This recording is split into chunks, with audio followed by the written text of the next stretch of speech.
Sir, मैं शुरुआत में इस शेर से आगाज करता हूं अपनी बात का कि हमको शाहों की अदालत से तवक्को तो नहीं, आप कहते हैं तो जंजीर हिला देते हैं। सर, ये 3 फौजदारी के कवानीन खुद मुजरिमाना है। ये जुर्म की रोकथाम से ज्यादा हुकूमतों के जराइम को कानूनी शक्ल देने के लिए बनाए जा रहे हैं। अब तरफे तमाशा यह है सर कि पिछले सेशन में मोदी हुकूमत ने जन विश्वास बिल 2023 को, जिसमें 183 प्रोविजंस और 43 कवानीन थे इम्प्रिजनमेंट के, उसको निकालकर फाइन में तब्दील कर दिया। उसमें ड्रग्स एंड कॉस्मेटिक्स एक्ट को भी तरमीम की गई और सजा के बजाय सबस्टैंडर्ड ड्रग्स के लिए आपने फाइन ला लिया।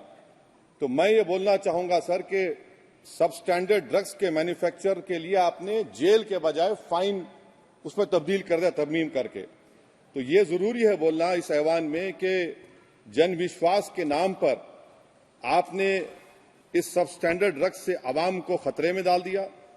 अब आप डीक्रिमिनलाइजेशन की बात करते हैं, जहां पर कंपनीज को सजा देना था वहां पर आपने नहीं किया, फाइन में तब्दील कर दिया। और जो कवानीन नॉन वायलेंट क्राइम्स हैं, सेडेशन, डिफेमेशन, उसको आपने इस नए क्रिमिनल लॉ में ला लिया।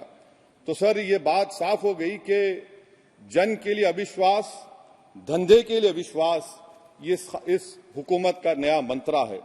और लाइटर वेन में अगर मैं कहूं तो जॉन अलिया ने कहा था कि जुर्म में हम कमी करें भी तो क्यों, तुम सजा भी तो कम नहीं करते।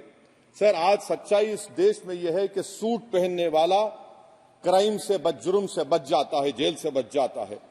एक खाकी पहनने वाला किसी को करीब से गोली मार सकता है, हथकड़ी पहने हुए मुजरिम को, उसको कुछ नहीं, जवाबदेही नहीं है। सच्चाई हमारे मुल्क में यह है कि इस ऐवान में जिन पर टेररिज्म का चार्ज है वो इस कानून पर वोट डालेंगे कि टेररिज्म क्या है, नहीं है। सर, मुझे ये कहने की इजाजत दीजिए कि अगर आज भगत सिंह को और मोहनदास करमचंद गांधी को ये 3 कवानीन बनाए जाते तो भगत सिंह और मोहनदास करमचंद गांधी कहते कि रोलट एक्ट है, ये 3 कवानीन रोलट एक्ट है। अब हुकूमत को बताना पड़ेगा कि असल मकौले पुत्र कौन है। सर, सच्चाई यह है कि इस मुल्क के गरीब, दलित, मुसलमान, आदिवासी, इनके लिए जिंदगी से बड़ी कोई सजा नहीं है। और क्या जुर्म है पता ही नहीं इनको। सर, अगर हमको रिफॉर्म करना था, इस्लाह करना था, तो हमको उन प्रोविजंस को निकालना था जो हुकूमत और पुलिस को मनमानी करने की इजाजत देती है। हमको वो प्रोविजंस को निकालना था कि जो मंत्रियों को और पुलिस को ये मौका मिल जाता है लोगों को सालों जेल में रखने का, उन पर कोई जुर्म पर साबित नहीं होता। ये बिल लाने का साहस कोई कर सका तो वो कोई देशभक्ति ही है, और वो देशभक्ति ही है जो इस बिल को लाने का प्रयास कर पाए। इसके लिए जिजीविषा की आवश्यकता होती है, जो जिजीविषा हर किसी व्यक्ति में नहीं होती, और जिसमें होती है वह अपने देश के लिए समर्पित होता है। माननीय अध्यक्ष महोदय जी, ये जो 3 बिल हमारे देश के नाम को बदल करके इंडिया कहने के पश्चात इंडियन कर दिया, और इंडियन कह करके उसको पीनल कोड करके नाम दे दिया, सिर्फ दिखावा था। जो बता दिया ये हमारा है, लेकिन हमारा नहीं, हमारा ही तुम्हारे लिए है। हम अभी भी मालिक हैं और तुम अभी भी गुलाम हो। ये मानसिकता लेकर के ये बिल हमें दे दिए गए थे, लेकिन स्वतंत्रता का मान रखने वाले लोग जो सत्ता पर बैठे वो कभी रख ही नहीं पाए।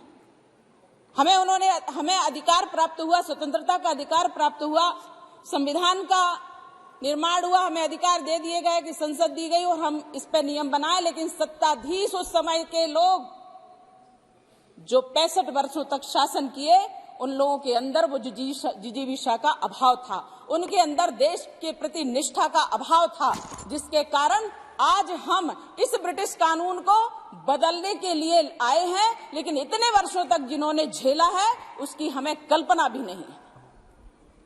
हम ये कह रहे थे हम भारतवर्ष में, स्वतंत्र भारत में सांस ले रहे हैं, लेकिन हम स्वतंत्र भारत के कानून के अंतर्गत नहीं है, ये हमें आभास हो रहा था, ये हमें झेलना पड़ रहा था।